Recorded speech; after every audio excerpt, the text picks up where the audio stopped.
Hello and welcome to Big Dash Knows. Big Dash knows what? New York Giants football. Let's go. Happy Pad Day, everybody.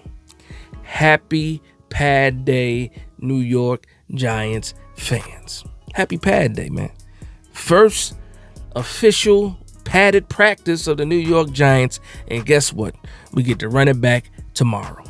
And outside of saying happy Pad Day to everybody out there, I also want to say happy birthday to probably the second best linebacker in the NFC conference and the best linebacker in the NFC East, Bobby Okereke. Happy birthday, Bobby O. So let's just start off. I do got my notes. Start off with the injuries. Again, Brian Daboll's at the podium, pretty much gave us the injury update. And this is prior to practice. So it looks like Dexter Lawrence was out today. First day of pad day, no Dex. I know the offensive line was probably happy about that. They didn't have to deal with Dexter Lawrence on the first official pad day, but he was out with the sickness. And guess what? If he's sick, keep him away from everybody else. This is valuable time for everybody on the roster, especially the trenches. These guys need their snaps. They can't afford to be sick. Dexter Lawrence can afford to be sick because we already know what he is, but everybody else, they need these reps, especially when they're padded. All right, Timon Fox, edge rusher, out with the hamstring. John Michael Schmidt still nursing that shoulder. I believe he still participated in individual drills, but held out of team drills. Evan Neal still working the sideline with that foot. It is what it is. And then Tyler Nubin with the calf. That's what was listed prior to practice. Now, let me just talk about Tyler Nubin. And then I'll be talking about Dane Belton because this injury to Tyler Nubin is giving Dane Belton a lot of reps with the first team. And guess what he's doing? Taking advantage of every rep. He does still have some ups and downs, but he is still shown that he can be a ball hawk. Right place, right time in certain situations. And he's taking advantage of the opportunities that he's been given. Tyler Nubin, you got to get healthy, brother. You got to get healthy. So Daboll was at the podium today again. First full padded practice is today. They're going to run it back tomorrow. So we get back-to-back padded practices. He said pretty much the focus of practice today was first and second down. We saw that in a lot of clips of some of the highlights from today's practice. He also talked about Drew Lock. He said Lock is mature, has size and athletic ability, not afraid to throw it in the tight windows, doing a good job so far. So that's what Daboll had to say about Drew Lock. One thing that was notable, and I think that I got this from PDOT, Paul Dottino. When Daboll was talking about some of the quarterbacks, he said the quarterbacks have to play on time. So not to have fear. I'm paraphrasing now. Not to have fear, but don't be reckless. So basically, he wants you to take those shots.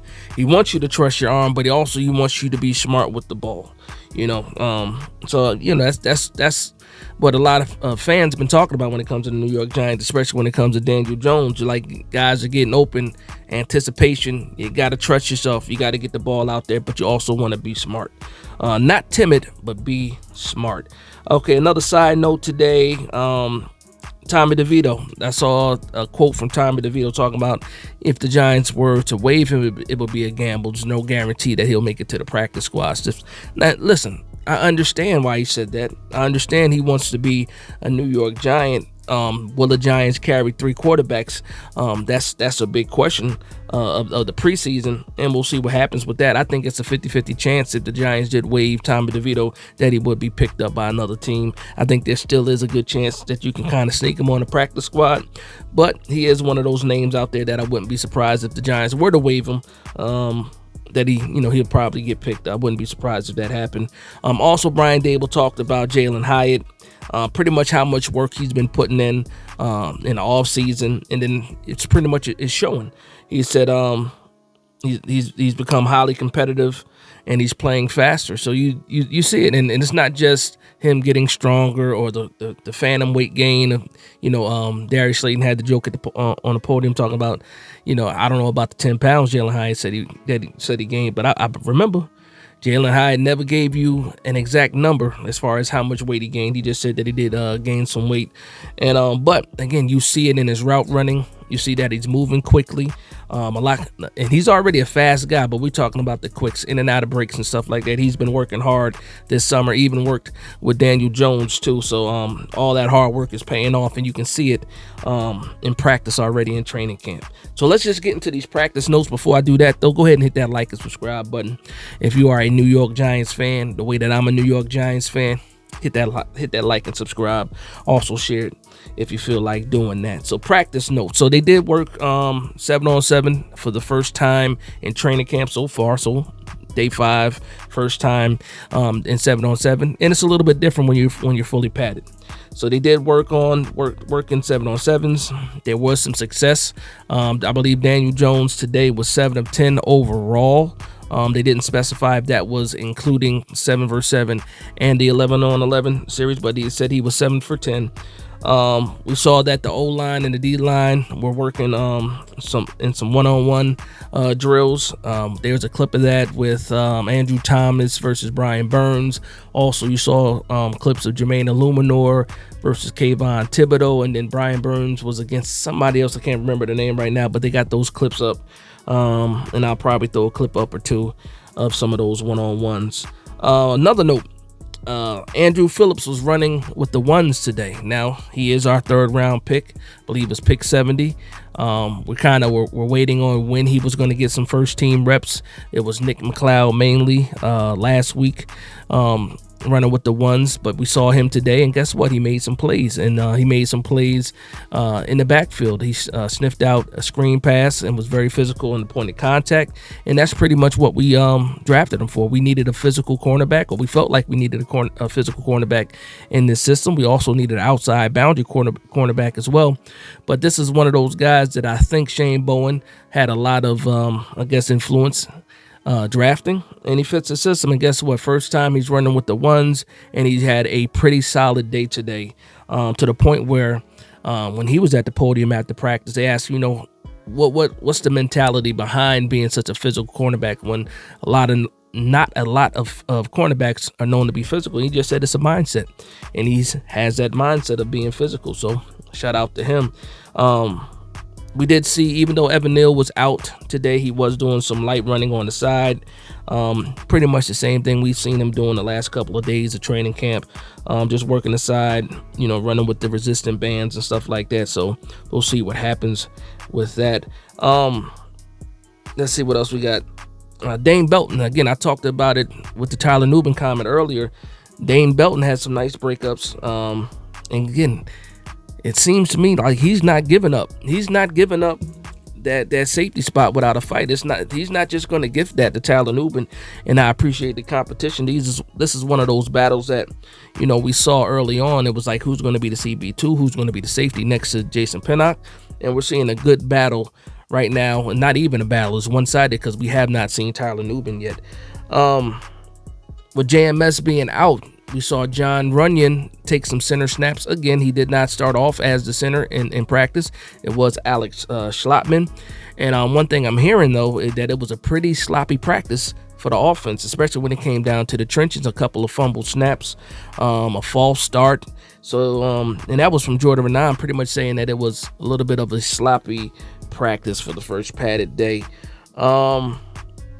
And then let's talk about Brian Burns. Brian Burns was looked at. They were checking out his ankle about halfway through practice. Not sure exactly what happened. We'll probably get an update on that tomorrow. And also Lawrence Cager went down today too. They didn't specify on the injury. Just said he seemed to be upset. Ronnie Barnes was looking at him. And stuff like that. So that was some of the other injuries that happened during practice. So now I want to talk about just some of the guys that had the highlight of today, or that highlighted today. And Dante Miller and Tyrone Tracy. Even though it was the first padded practice, and we've seen a lot of Daniel Jones throwing the ball. Again, he was only 7 of 10 today. They focused a lot on the running game. and rightfully so. When you're in the trenches, when you do have these padded practices, of course you want to work on the run game. You want to see what these guys can do fully padded, if you can, create the holes that are needed to have a successful running game. And one thing that stood out today in the notes that everybody was talking about and tweeting about was how fast, again, Dante Miller is. Well, guess what? His nickname is Turbo.